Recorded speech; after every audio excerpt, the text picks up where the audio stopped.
അമേരിക്കയിൽ 10-4 പേർക്ക് തോക്കുണ്ട്. തോക്കേന്തിയ വലതു പൗരന്മാർ തെരുവുകൾ പിടിച്ചടക്കുന്ന കാലം വരാനിരിക്കുന്നു. കിർക്കിന് ലഭിച്ച സ്വീകാര്യതയുടെ, കിർക്കിന്റെ വധത്തെ തുടർന്ന് നടക്കുന്ന പ്രചാരണങ്ങളുടെ സൂചന അതാണ്.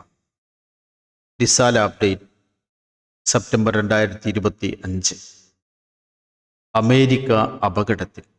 സഞ്ജയൻ എഴുതുന്നു. 24 വർഷം മുമ്പ് ഇതേ നാളുകളിൽ നിങ്ങൾ പലവട്ടം കേട്ട ഒരു മുന്നറിയിപ്പാണ് അമേരിക്ക അപകടത്തിൽ എന്നത്. 2001 സെപ്റ്റംബർ 11 ശേഷം ചരിത്രം ഫലിതമായതെല്ലാം ആവർത്തിക്കും. മറ്റൊരു സെപ്റ്റംബറിൽ 11 തലേന്ന് അമേരിക്കൻ ആണഹങ്കാരത്തിന്റെ പ്രതീകമായിരുന്ന അതിതീവ്ര വലതുപക്ഷൻ ചാർലി കിർക്കിന്റെ കഴുത്തു തുളച്ച വെടിയുണ്ടയും അമേരിക്ക അപകടത്തിൽ എന്നാണ് അടിക്കുറിപ്പിടുന്നത്. 2001 ആക്രമണം അമേരിക്കൻ അമിതാഭിമാനത്തിന്റെ നെഞ്ചിലേറ്റ പ്രഹരമായിരുന്നു. ഇന്ത്യൻ പുരാണങ്ങളിൽ പലയിടത്തായി കാണുന്ന ഭസ്മാസുരന്റെ കഥയെ അത് ഓർമ്മിപ്പിച്ചു. ഭസ്മാസുരൻ ഒരു ശിവഭക്തനായിരുന്നു. കഠിന തപസ്സനുഷ്ഠിച്ച് ശിവനെ പ്രസാദിപ്പിച്ചു. വരം ചോദിച്ചു. താൻ തൊടുന്നതെല്ലാം ഭസ്മമായി തീരണം എന്നായിരുന്നു ഭസ്മാസുരന്റെ ആവശ്യം. താപസി വരം ചോദിച്ചാൽ കൊടുക്കണമല്ലോ. ശിവൻ വരം കൊടുത്തു. ഭസ്മാസുരന് വരത്തിൽ ഒരു സംശയം. പുള്ളി ശിവന്റെ നേരെ കുതിച്ചു. താൻ തൊട്ടാൽ ശിവൻ ഭസ്മമാകുമോ എന്ന് അറിയണമല്ലോ. ഇക്കഥയിൽ നിന്നാണ് ഭസ്മാസുരന് വരം കൊടുത്ത പോലെ എന്ന ചൊല്ലുണ്ടായത്. സ്രഷ്ടാവിനെ കൊല്ലുന്ന സൃഷ്ടി എന്നർത്ഥം. മുതലാളിത്തം എന്ന ദയാരഹിത സാമൂഹ്യ വ്യവസ്ഥതയുടെ സ്വാഭാവികതമായ പരിണിതിയാണ് അമേരിക്കയുടെ സാമൂഹികാവസ്ഥ. മുതലാളിത്തം ലാഭത്തെ മാത്രം ലാക്കാക്കുന്ന ഒന്നാണ്. അതിൻ്റെ ഘടനയിൽ കാരുണ്യം, സഹജീവിതം, അപരപ്രിയം തുടങ്ങിയ മൂല്യങ്ങൾ ഉണ്ടാകില്ല. സംസ്കാരങ്ങളുടെ സംഘർഷം എന്ന പേരിൽ സാമുവൽ ഹണ്ടിങ്ടൺ പുതിയ ലോകക്രമത്തെ വ്യാഖ്യാനിച്ചപ്പോൾ സ്പർശിക്കാതെ പോയ സംഗതിയാണത്. മുസ്ലിം എന്ന സാമൂഹികതയെ സംഘർഷ സ്ഥാനമായി ഹണ്ടിങ്ടൺ രേഖപ്പെടുത്തിയത് ഓർമ്മിക്കുക. ആ സാമൂഹികതകളിൽ സംഘർഷം വിതയ്ക്കുന്നത് അമേരിക്കൻ മുതലാളിത്തമായിരുന്നു. അത് തികച്ചും സാമ്പത്തികമായ കാരണങ്ങളുള്ള പ്രവർത്തനമായിരുന്നു. അതായത് അമേരിക്ക പിന്തുടരുന്ന അതിതീവ്ര മുതലാളിത്തത്തിന് വിഭവ സമൃദ്ധമായ മേഖലകളിൽ ലാഭക്കണ്ണുണ്ട്. അവിടങ്ങളിൽ സമാധാനമുണ്ടാകരുത്. അത്തരത്തിൽ അമേരിക്ക നടത്തിയ മൂലധന വിപുലീകരണത്തിന്റെ തിരിച്ചടിയാണ് സെപ്റ്റംബർ 11 ലഭിച്ചത്. അപ്പോഴാണ് അമേരിക്ക അക്ഷരാർത്ഥത്തിൽ അപകടത്തിലായത്.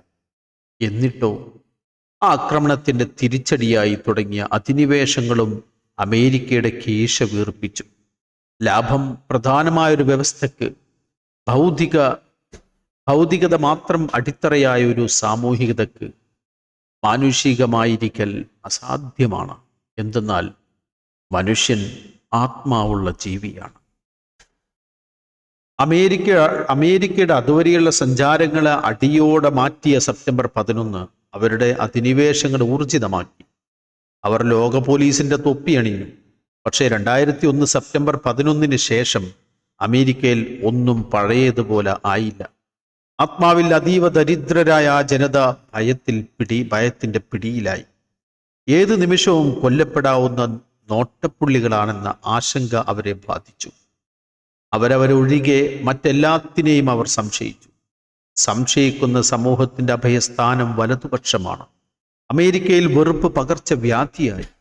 വെറുപ്പ് ബാധിച്ച മനുഷ്യരുടെയും അഭയസ്ഥാനം തീവ്ര വലതാണ്. സെപ്റ്റംബർ 11 വിമാനങ്ങൾ ഇടിച്ചു കയറിയത് അമേരിക്കൻ ആത്മാഹന്തയുടെ നെഞ്ചിലായി. 24 കൊല്ലങ്ങൾക്കിപ്പുറം അതേപോലൊരു സെപ്റ്റംബറിൽ കുഴഞ്ഞു തുളഞ്ഞു കൊല്ലപ്പെട്ട ചാർലി കിർക്ക് സെപ്റ്റംബർ 11 അമേരിക്കാനാണ്. അമേരിക്ക ആക്രമിക്കപ്പെട്ടപ്പോൾ അയാൾ 7 വയസ്സുകാരനാണ്. തോക്കിൻ മുനക്ക് മുന്നിൽ തലമുറ. വെറിയനായി വളർന്നു കിർക്ക്. റഷ് ലെംബോയെപ്പോലുള്ള ഭീകര വലതന്മാരെ ആരാധിച്ചു. സ്ത്രീകളോടുള്ള വെറുപ്പാണ് റഷ് ലിംബോയുടെ പ്രത്യേകത. കടുത്ത സ്ത്രീവിരുദ്ധൻ. എല്ലാ തരത്തിലുമുള്ള പാരിസ്ഥിതിക വാദങ്ങളെയും അപഹസിക്കുന്ന അയാളുടെ അതേ വഴിയിലാണ് കിർക്ക് വളർന്നത്. തോക്ക് കൈവശം വെക്കാനുള്ള അവകാശത്തിന് വേണ്ടി വാദിച്ചു. കുറച്ചാളുകൾ കൊല്ലപ്പെടുന്നത് നല്ലതാണെന്ന് വിശ്വസിച്ചു.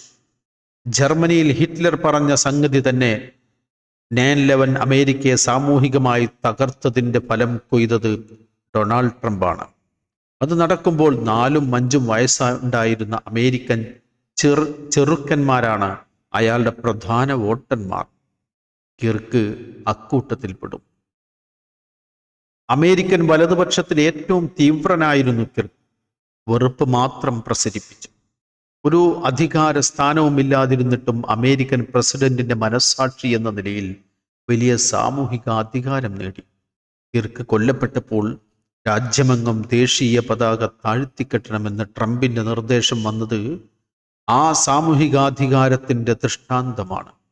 അമേരിക്കയുടെ ചരിത്രത്തിലാദ്യമാണ് ഒരു പദവിയുമില്ലാത്ത ഒരാൾക്ക് വേണ്ടി ഇങ്ങനെ പതാക താഴ്ത്തുന്നത്. അമ്മട്ടിൽ ഒരു തീവ്ര വലതൻ ആദരിക്കപ്പെടുന്നത് ട്രംപിന്റെ സ്വകാര്യ താല്പര്യമാണെന്ന് കരുതരുത്. അമേരിക്ക ഭയാനകമാം വിധം വലതു വെറുപ്പിന്റെ പിടിയിലായിരിക്കുന്നു. അമേരിക്കയിൽ 14 പേർക്ക് തോക്കുണ്ട്. തോക്കേന്തിയ വലതു പൗരന്മാർ തെരുവുകൾ പിടിച്ചടക്കുന്ന കാലം വരാനിരിക്കുന്നു. കിർക്കിന് ലഭിച്ച സ്വീകാര്യതയുടെ, കിർക്കിന്റെ വധത്തെ തുടർന്ന് നടക്കുന്ന പ്രചാരണങ്ങളുടെ സൂചന അതാണ്. കടുത്ത സ്ത്രീവിരുദ്ധൻ, വർണ്ണവെറിയൻ, പൗരാവകാശ നിയമം ഏറ്റവും വലിയ തെറ്റാണെന്ന് വാദിച്ചവൻ, മാർട്ടിൻ ലൂതർ കിങ് മോശക്കാരനാണെന്ന് വിളിച്ചു പറഞ്ഞവൻ, കറുത്ത സ്ത്രീകൾക്ക് തലച്ചോറില്ലെന്ന് കലമ്പിയവൻ, ഗസയിലെ കൂട്ടക്കുരുതിയെ വിശുദ്ധമായി കരുതിയയാൾ തുടങ്ങി പലതരം രൂപങ്ങൾ ജീവിതത്തിൽ ഉടനീളം സൂക്ഷിച്ചയാളാണ് കൊല്ലപ്പെട്ടത്. പക്ഷേ ആ മരണം അമേരിക്കയിൽ പ്രകമ്പനമുയർത്തിയിട്ടുണ്ട്.